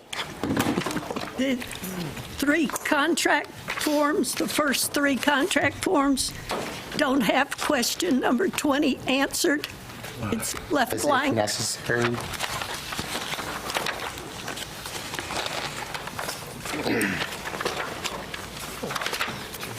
It says they're not necessary. It says if necessary. They weren't necessary, Jenny. Being told they're not necessary because in the first 2 words of it, if necessary, and it's not necessary, there's not a budget adjustment for them. Well, the 4th contract says NA, so not applicable. I mean, I think questions that leave a place for a response, there's a colon there. They need to have a response. Duly noted. Any other comments? Supervisor Mua. I just wanted to point out I should not be signing things without looking at it. I think I abstained from this vote just because of the right family member who oversees one of these contracts. That's your right, unless you're, and as I've always been told, is conflict of interest if you personally can benefit from it. Is that correct, Dave? Yes. So you can choose to abstain, or unless you're directly benefiting from it, it's up to you. So. Yeah, no, I was just saying at committee meeting, I abstained from voting and I shouldn't have been signing. Any other discussion? Go ahead, get it ready, Lee. All those in favor, vote yes, and oppose no.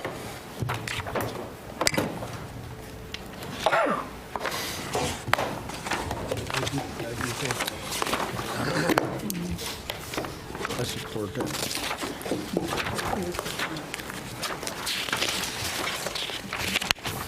Good for you. 20 in favor, 1 abstained, 4 excused, resolution adopted.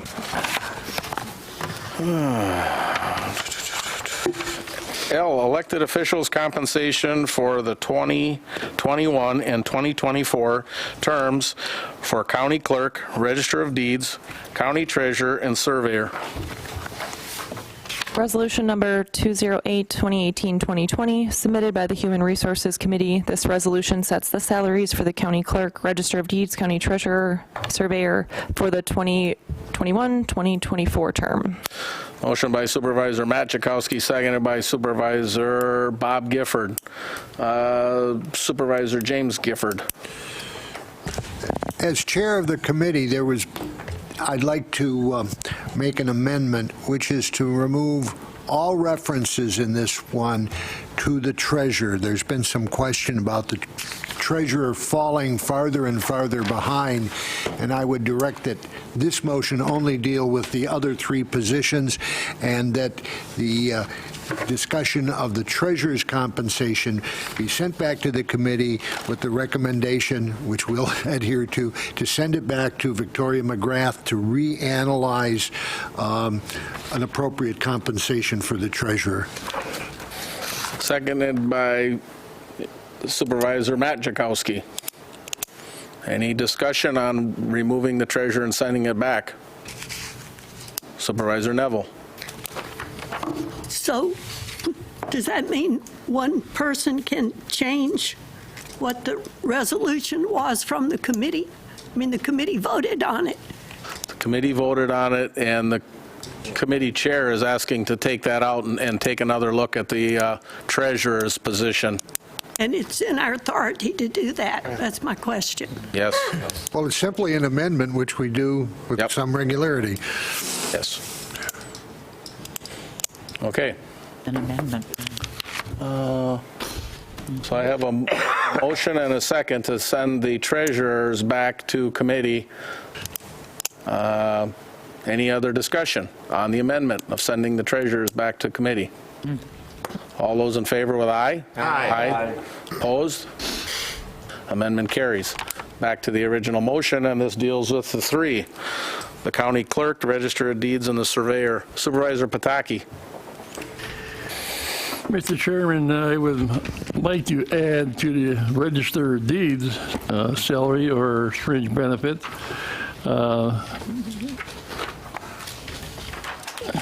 Just 1 minute, please.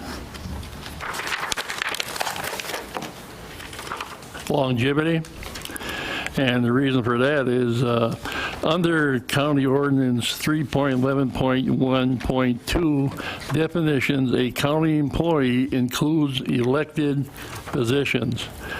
Under department head, elected officials are included also. Under 3.11.8.4, longevity employees who have a hire date before October 1st, 2011 shall be eligible to receive a longevity payment. So seeing as the registered deeds, including the sheriff and the clerk of courts, are all elected officials, they are also county employees. They were all started their work here before October 1st, 2011. I feel that they should also be included in longevity.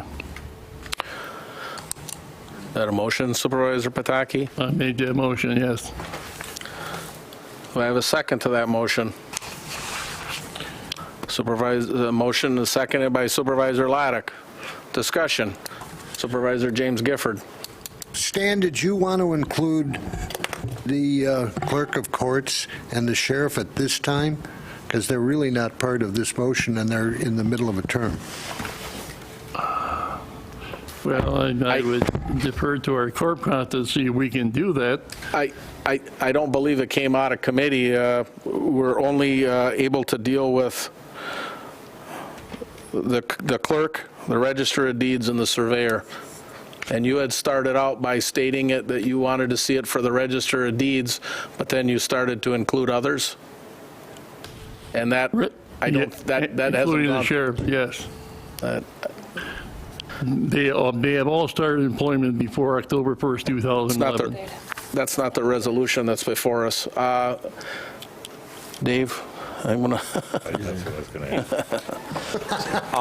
Yeah, it's extremely difficult for me to analyze these things on the spot. My suggestion would be, and it's only my suggestion, is that we deal with the topic of longevity separately as it applies to all of these positions at another meeting. I think we have time, because I don't think, even if longevity is determined to be compensation, which that's part of the debate, is it compensation or is it a fringe? The board only has to set the compensation for the elected positions by statute prior to the time when the candidates take out their papers to declare that they're going to run for the position. And April 1st, the clerk is telling me, is that deadline. So we have both the February and the March county board meeting at which we could address the longevity question as it applies to all of the elected positions. Really not. So that's my suggestion. Any other discussion? Supervisor James Gifford.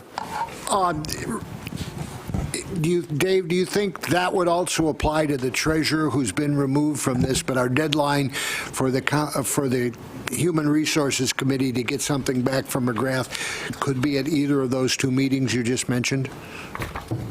Yeah, I believe so. As long as we approve it, what the statute says is that it has to be, the compensation has to be set.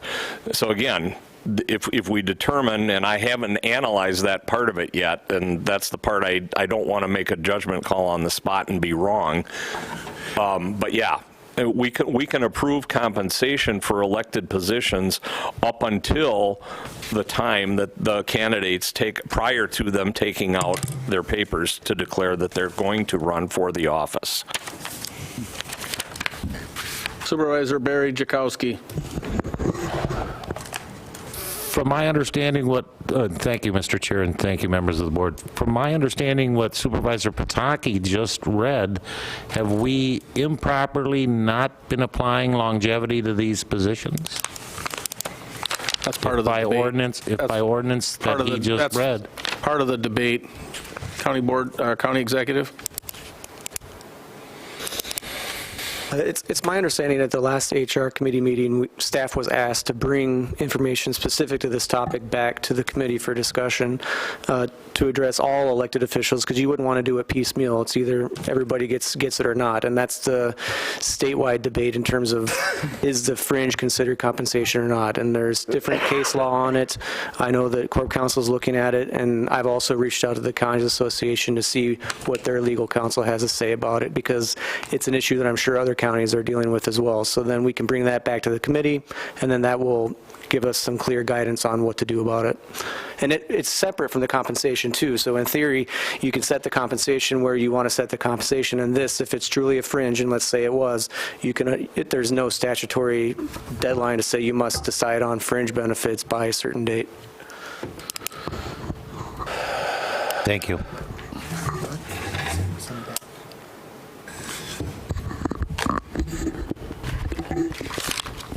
Right.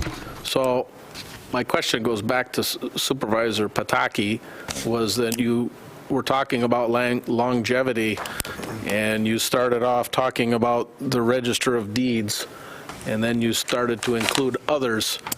Are you going to correct that to... The only ones I'm including are the one who started before October 1st, 2011. They started their employment, and no one else, just those three. The Register of Deeds, the Sheriff, and the Clerk of Courts. Everyone after that has come on. The sheriff is not before us in this resolution. No, I agree, but what I'm saying is if we're going to do, I can wait until the next meeting, but we are talking about the Register of Deeds.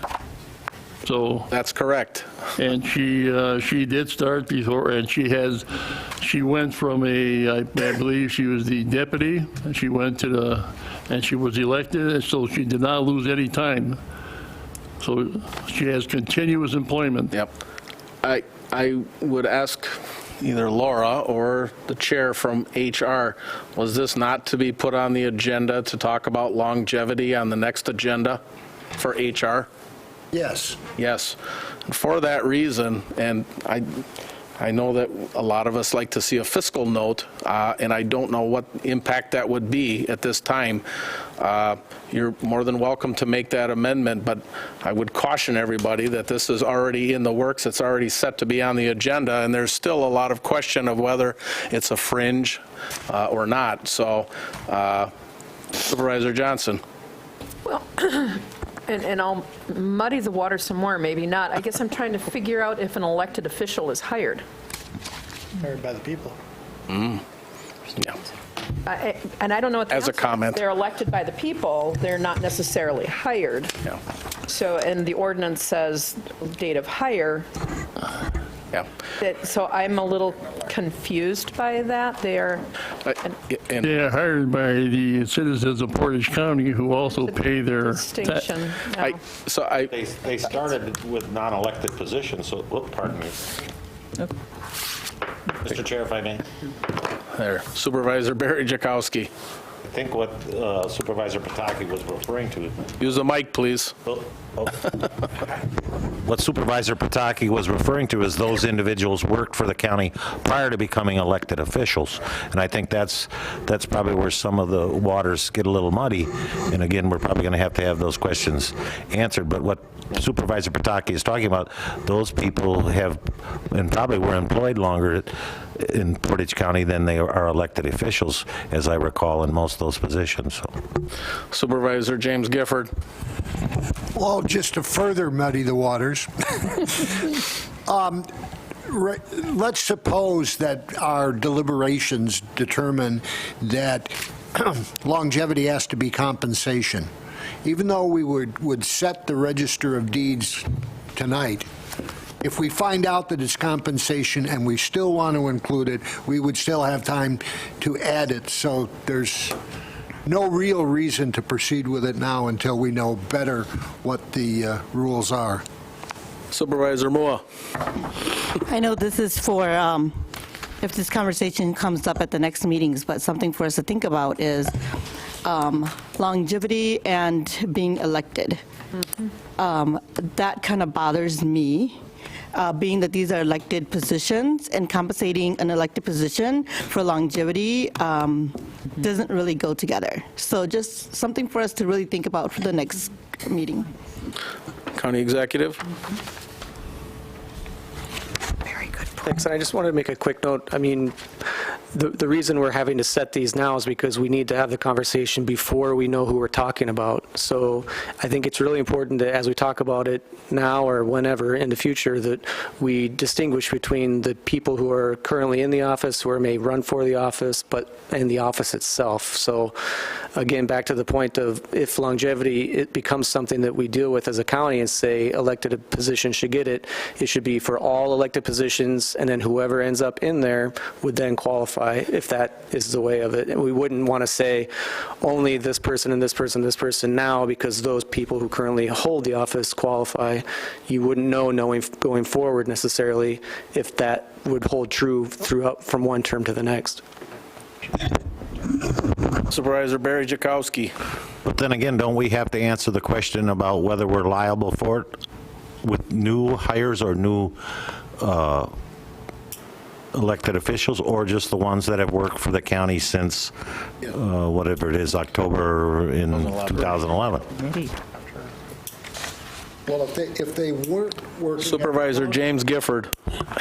If they weren't working at the county prior to whatever that date is, they won't be eligible even if somebody new gets elected.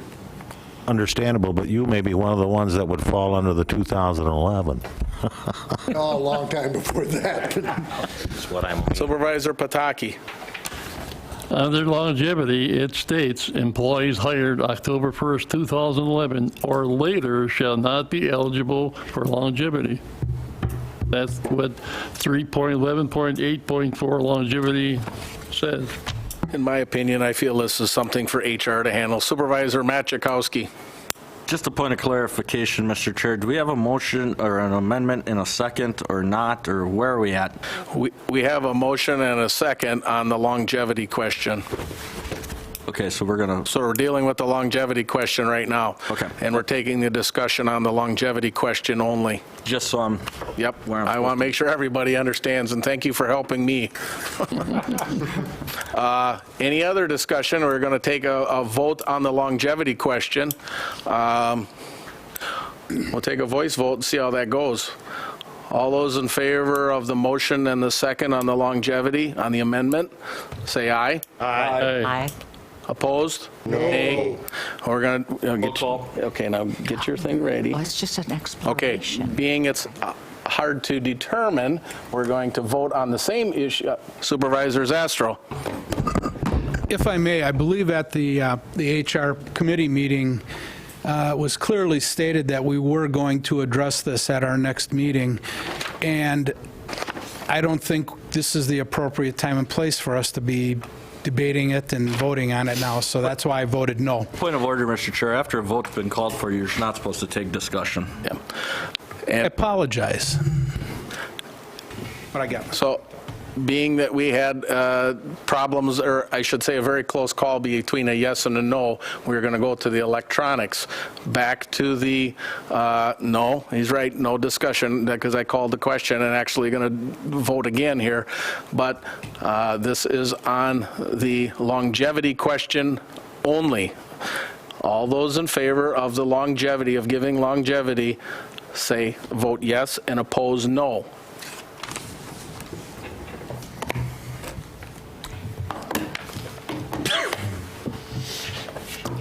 I want it looked at, but I don't agree with it.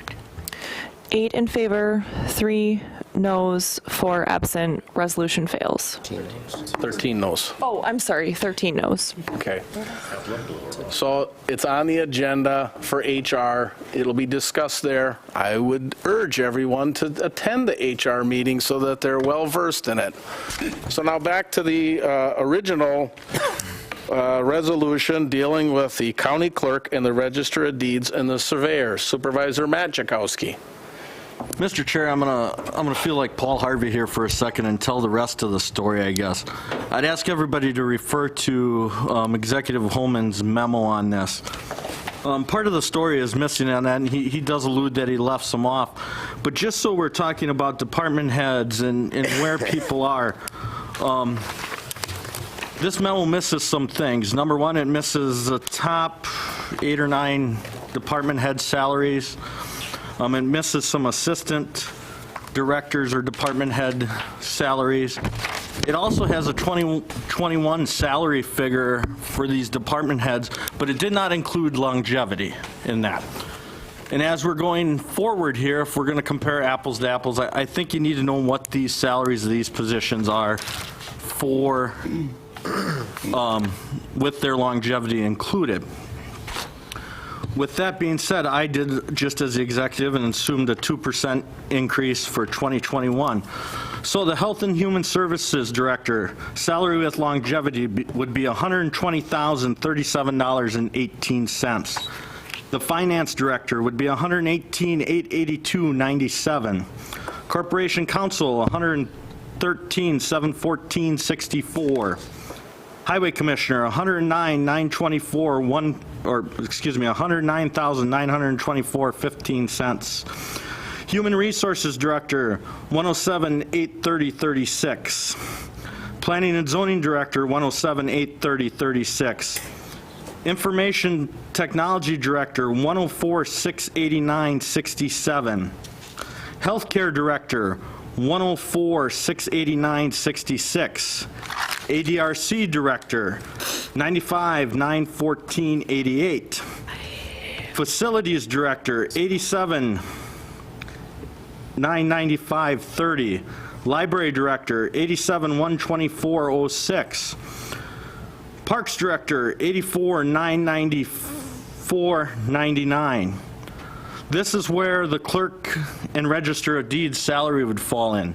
It would come in at $84,619.03. So that's 1, 2, 3, 4, 5, 6, 7, 8, 9, 10, 11, 12, 13 positions from the top.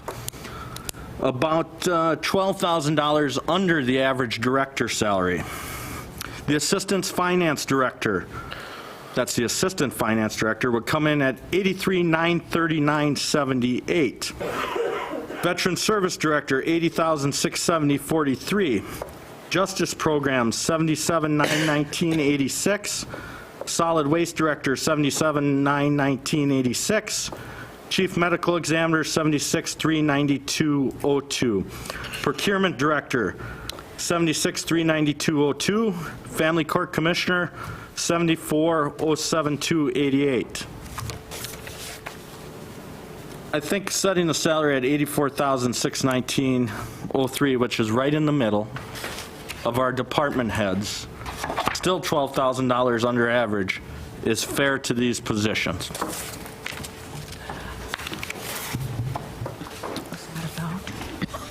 I guess to be fair, I would, some of the other departments, and I will use Mr. Shabilsky, who has to wrestle with a tornado every day. He's got a huge staff and a huge department, highway as well. And when we talk about department heads, I think a better comparison of apples to apples is the size of the staffs that they deal with. So Supervisor Matt Jakowski. I understand the size of the staffs, and you could say the same for the Finance Department. You could say the same for Health and Human Services Department. But they have assistant directors that are making $83,000, $80,000, where Kayla's assistant is making, and I don't even know what the new position at, but probably $30,000, if not more or less than that. Anybody else? Supervisor Johnson. Thank you, Mr. Chair, and I appreciate the discussion. When this happens in Marathon County, I'm always embarrassed that I'm the lowest paid department head. So the difference is, and I've said this before, I say this on City Council, is to be elected, don't necessarily have to have a master's degree in finance or a law degree or a background in social work or any of those things. You just need to be living in the jurisdiction, be 18 years of age and older. Now, we get lucky because we've got some great candidates in those positions, and they're learned and done great work. And however, the fact remains that there are no qualifications other than what the Constitution dictates, and that's living in the jurisdiction and 18 years of age and older. Oh, yeah, no criminal, no felony. I forgot that one. So it's not that I don't appreciate the people who serve in these elected roles. I sincerely do. I just feel that because the qualifications are not commiserate necessarily, I cannot support this pay schedule. And I did the same on city council too, so. One of the examples would be going from a county coroner to a medical examiner. Supervisor James Gifford. Well, I'm chair of HR, and as you will note, I was the only one who voted against this. I have some problems with some of the things that Supervisor Johnson just said. On the other hand, I'm going to vote for it now because we need to move on with this. If we turn it down, we're going to have to go back to HR and go through this again, which would be the third time we've looked at it. I recommend that we all vote for it and move on.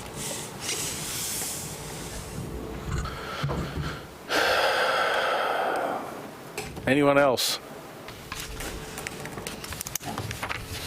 Supervisor Zastro. Thank you, Mr. Chair. I'm just curious, what am I voting on now, with the treasurer out of it? Thank you. The bill that you have here without the treasurer. Thank you. Could you repeat that? Yeah, so it's the resolution that's in your packet. The only thing that has changed is the treasurer has been removed from it and is going back to committee. Supervisor Machikowski. Supervisor Johnson alluded to the fact that all of our department heads have master degrees. That is not that's not true. I know it kind of came off that way, but Yeah. that's not I said true. masters in finance, only suggesting that that may be the case, so. Which I don't have, so. Sorry about it. I don't have an email tomorrow. I don't have. Yeah. Any other discussion on this item? And again, the treasurer is removed and it's going back to the committee. All those in favor, if there's no further discussion, all those in favor vote yes and oppose no.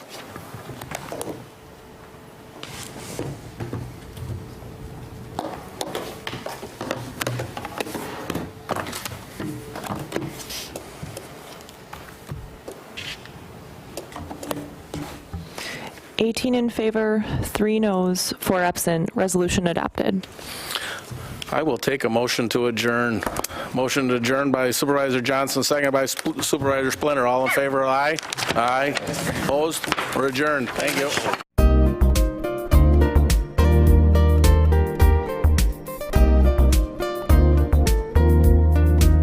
A video of this meeting is available for viewing on the city's website, stevenspoint.com/videos.